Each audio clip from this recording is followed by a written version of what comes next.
Vertical and horizontal stretches. So a stretch, unlike a translation or reflection, changes the shape of the graph, but they don't change the orientation. Orientation means it's not going to be a reflection or flip over any axes.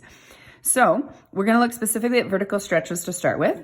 If there is a coefficient in front of the f of x, so we call that parameter a, we would multiply the y coordinates by a factor of a. So vertical stretches affect the y coordinate. So for example, if we have a 2 in front of the f of x, this would mean 2 times y.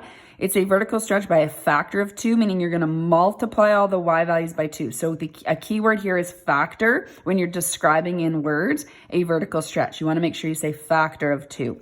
In terms of mapping notation, nothing happens to the x value, and you would multiply 2 by y. So your mapping notation would look like this. For 1/2 x, it's a vertical stretch by a factor of, and again, that keyword is factor, 1/2. So whatever that a value is your vertical stretch. So this would be x times 1/2 times y, which would mean you'd be cutting the y values in half, which would actually make it, if I look vertically, it would actually be squished down this way, which would make it a compression. So sometimes we call these a compression.